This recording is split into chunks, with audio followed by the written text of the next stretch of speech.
चमकपुर गांव में गोपाल नाम का एक लड़का रहता था।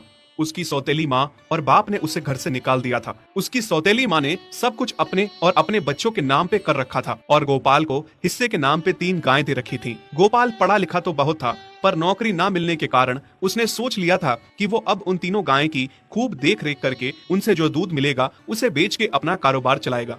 अब मैं बिल्कुल अकेला हो गया हूँ। गौ माता, तुम तीनों के अलावा मेरा अब कोई भी नहीं है। बस मेरा घर चलाने के लिए तुम तीनों को मेरी मदद करनी होगी।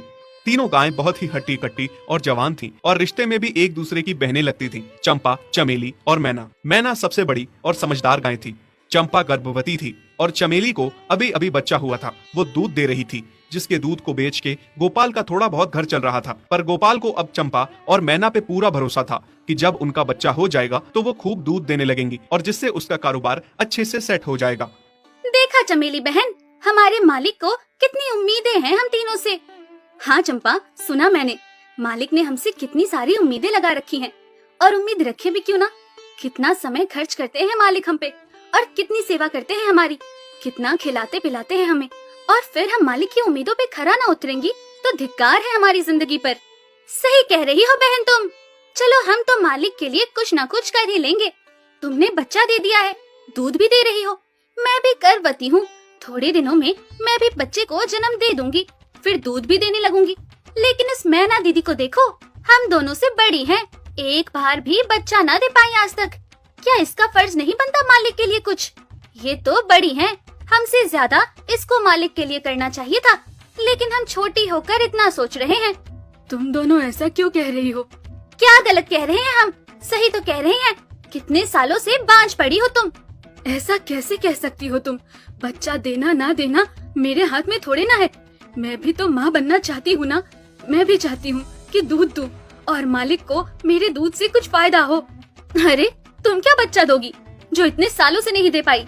तुम ये ख्वाब लेना बंद करो कि तुम बच्चा दोगी और तुम्हारे दूध से मालिक को कोई फायदा होगा। दोनों छोटी बहनें बड़ी बहन मैना की बेबसी का मजाक उड़ाती हैं और उस पे हंसती हैं। इस बात से मैना बहुत दुखी होती है और रोती है कि उसी की बहनें उसको दिलासा देने के बजाय उसे ताने मार रही हैं, उसका मजाक उड़ा रही हैं। फिर एक दिन गोपाल का पड़ोसी उससे कहता है, अरे गोपाल, तुम्हारी 2 गायें तो ठीक है, एक गाय का क्या है? उससे तुम्हें कोई फायदा नहीं है, बेच क्यों नहीं देते उसे? अरे नहीं नहीं भाई साहब, बेचना क्यों उसे? अभी बच्चा नहीं दे रही तो क्या पता कल वो बच्चा दे दे। कोई भी काम जल्दबाजी में नहीं करना चाहिए। अरे नहीं गोपाल, मेरे कहने का ये मतलब था कि तुम्हें अपना कारोबार जल्द खड़ा करने की जरूरत है, क्योंकि तुम्हारे घर वालों ने तुम्हारे साथ जो कुछ भी किया वो बहुत गलत था। अब तुम्हें जो भी करना है अकेले ही करना है। आगे शादी भी तो करनी है तुम्हें, उसके लिए भी खूब पैसा कमाना पड़ेगा। जब तुम्हारी सारी गायें दूध देंगी तभी तो कारोबार अच्छा चलेगा ना। हाँ, बात तो तुम सही कह रहे हो भाई। मेरी मानो तो तुम अपनी गायों को क्रॉस करवा के देख लो, शायद उससे बच्चा हो जाए। हाँ, ये सुझाव तुमने सही दिया, मैं कल ही ऐसा कर लेता हूँ। सुना तुमने मैना बहन मालिक की बातों को? कितना परेशान है मालिक तुम्हारी वजह से, पर तुम्हें तो कोई बात कह ही नहीं सकते। झट से बुरा जो मान जाती हो तुम।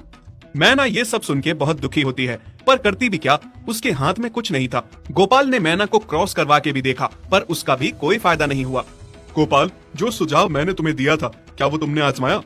हाँ भाई, वो भी करके देख लिया, पर उसका भी कोई असर ना हुआ। ये गाय किसी काम की नहीं है गोपाल, मेरी मानो तो इसे बेच दो। मैं सोच रहा हूँ एक बार फिर से क्रॉस करवा के देखता हूँ, शायद कोई बात बन जाए। देख लो, पर मुझे नहीं लगता। देखा, इन लोगों को भी पता चल गया, तुम बच्चा नहीं दे सकती, तुम बांझ ही रहोगी। सही कह रही हो तुम दीदी, इतने जतन करने के बाद भी बच्चा नहीं हो रहा तो अब क्या होगा? गोपाल मैना को एक बार फिर से क्रॉस करवा लेता है। दोनों बहनें चंपा और चमेली मैना के बांझपन का मजाक उड़ाती हैं और उस पे खूब हंसती हैं। फिर एक दिन मैना चमेली के बच्चे के साथ खेल रही थी कि तभी चंपा देख लेती है। हाँ देख तो चमेली दीदी, ये मैना दीदी तेरे बच्चे के साथ क्या कर रही है? मुझे समझ में नहीं आ रहा, तो इस बांझ के साथ अपने बच्चे को कैसे छोड़ सकती है? जब मेरा बच्चा आ जाएगा